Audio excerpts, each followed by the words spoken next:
Excuse me, mate. Got 2 minutes? Hello and welcome back. Thanks for joining. I'm your host, Isaac Frimpong. I'm an artist that loves to read books.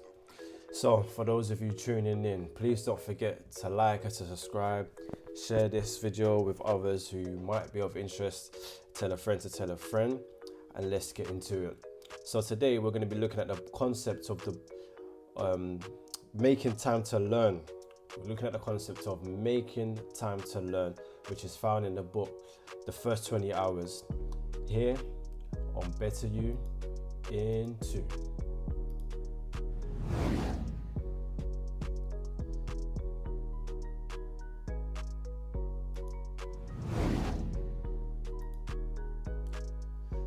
Alright, so as we get into the video, let's not waste any more time.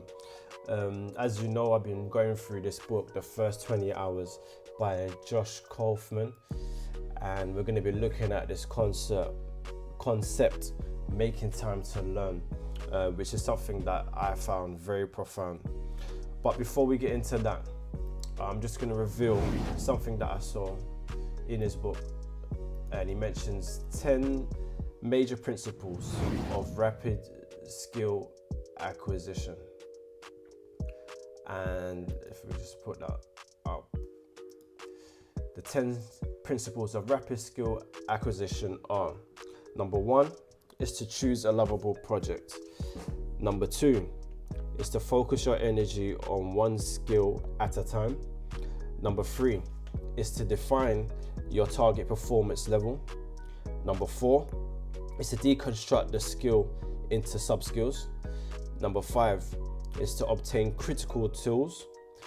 Number 6 is to eliminate barriers to practice. Number 7, make dedicated time for practice. Number 8, create fast feedback loops. Number 9, practice by the clock in short bursts.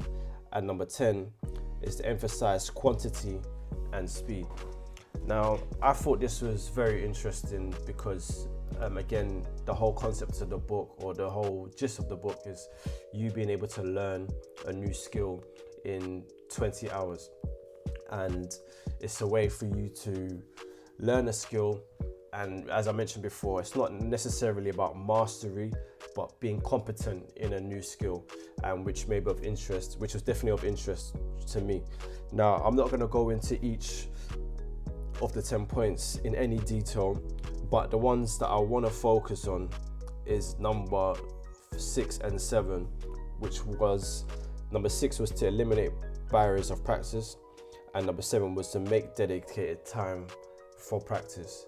But before we get into that, I just want to reveal a quote that I heard from the book. The first quote was, "Feeling stupid isn't fun, but it's necessary for you to learn new skills." Now, again, he mentions it in the book that a lot of people give up on learning new skills because you always have to go through that barrier or that period of time where you just feel stupid, completely inadequate, out of your depth when you're learning a new skill. So let's just say, for example, learning how to ride a bike. You know, if you get on that bike, you haven't been on it for before. You are going to take a couple of falls. You're gonna bang your knee, you're gonna graze your elbows, or whatever the case may be. But after going on a bike a few times and you learn how to balance, then you'll be able to advance to maybe doing different skills. You might want to do some wheelies, you might want to do some skids, you know, stuff that we used to do as kids, go over humps, ride the bike with no hands, for example. But for you to be able to do those kind of skills, you have to get past that initial barrier of feeling incompetent and just feeling stupid. And that's the same with every skill. You can go into any skill, learning an instrument, for example, a guitar, you know, just learning how to strum your fingers and at the same time putting your hand on the fretboard at the right moment, and just getting that coordination together. You know, you have to get past that incompetent learning barrier. And another quote that he said was, if you want to find time, you must make time. Now, again, it's easier said than done, and that's why I like this book, because dedicating 20 hours to learning the skill is something that all of us couldn't and can do. All of us can do, and you having to make time is something that you're gonna have to do. As the quote says, if you want to find time, you must make time. Every single one of us has 24 hours in a day. It's just that some make more use of their time than others. And what you find is most of us can waste a lot of time doing things that don't help you achieve your goals, or don't contribute to you towards learning new goals, learning new skills rather. And what we need to do is make time. So this reminded me of a book that I read from Zig Ziglar. I can't actually remember the name of the book, but it was a very profound book. And he said a quote. He said that make a plan that works and then work the plan, which I thought was very profound. Make a plan that works and then work the plan. And it's always a good discipline to get things on paper, which is something that Zig Ziglar was very big on. Because when you start writing things down and start working out exactly hour by hour, minute by minute, how much time you actually use and spend on certain things, that will reveal to you how much time you actually do have. So what I did was, after reading this book, I made a timetable for myself. I went through a general timetable where, you put in all the things that, your time gets taken up of work, time for your morning devotion and prayers, time for, regular events that you might go to. So you might regularly go to church, or regularly go to a football game, or you have to go spend time with your parents, etc. So I put all of those things in, time for the kids, activities, etc. And by the time I realized I put all the stuff in, I realized that I only really had about 2 hours spare every day, if that, maybe an hour spare every day. And I realized I didn't have enough time to spend with my kids. And since then, neglect has been a real big thing for me.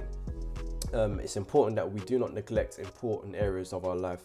Life has a way of distracting us, and too many things require your time, and you have to dictate how you spend your time, and ask yourself the question, is this the best use of my time? We always hear people say that, the greatest commodity that we have is time, it's not money. And how you spend your time, or rather you get to decide, or you should be deciding how you spend your time. Do you spend time with your loved ones? Do you make time for the important things in life, like your physical health? Because once your physical health goes, there's not much you can do in life. And so these things are important. And on that same note, I also believe that learning, or making time for learning, is also just as important.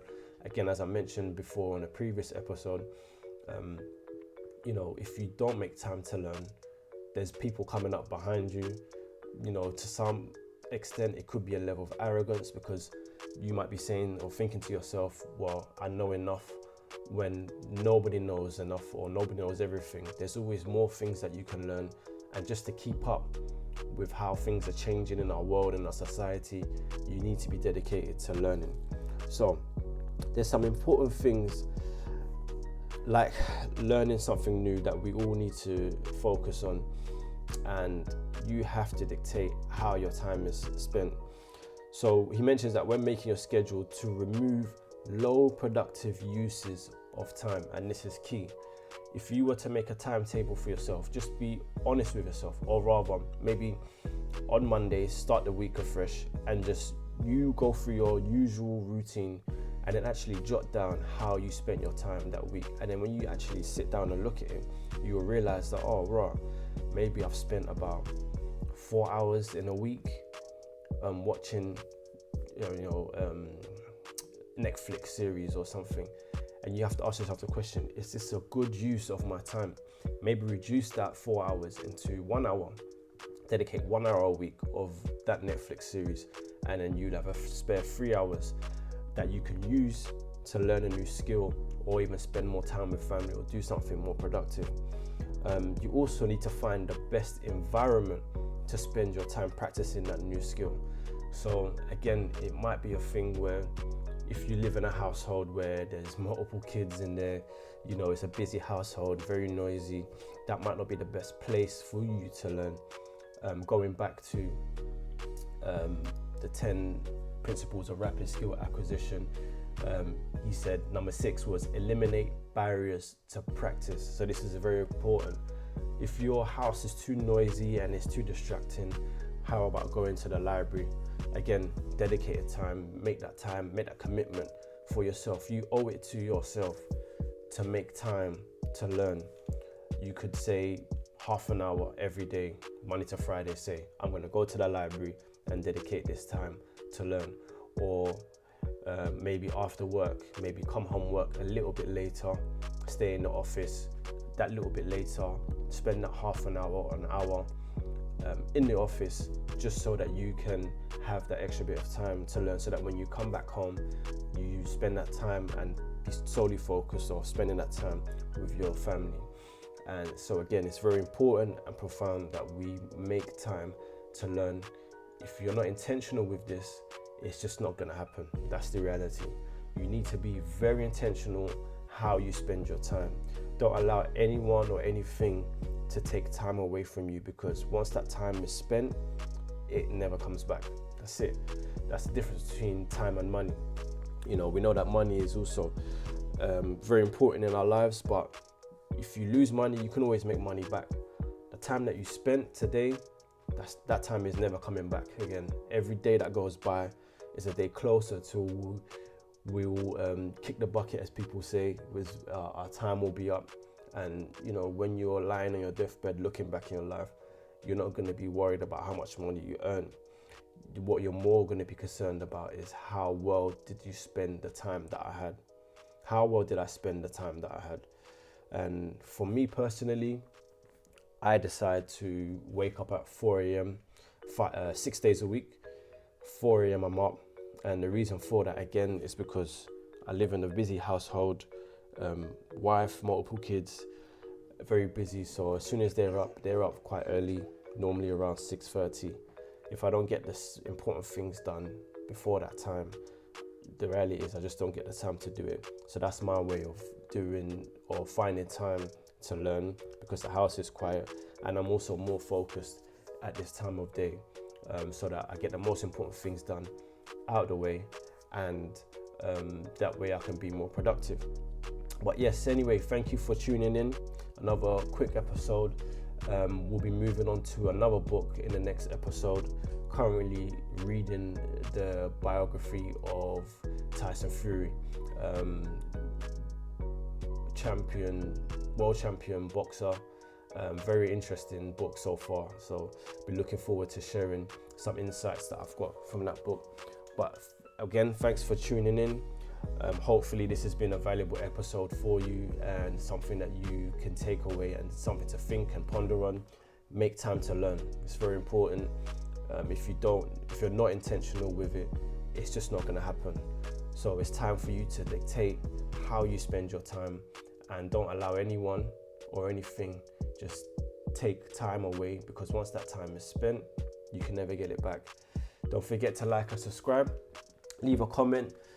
If you can share, maybe let me know how do you think, or what kind of changes you can make to your current schedule that can prioritize time to learn a new skill, or even maybe not even learn a new skill, spend more time with family, even time for exercise, doing important things that you may be neglected. Let me know. Or is there things that you've already done that you could share that might be of use to others? Also let me know. But yeah, have a good day, have a good rest of your week, take care, and God bless.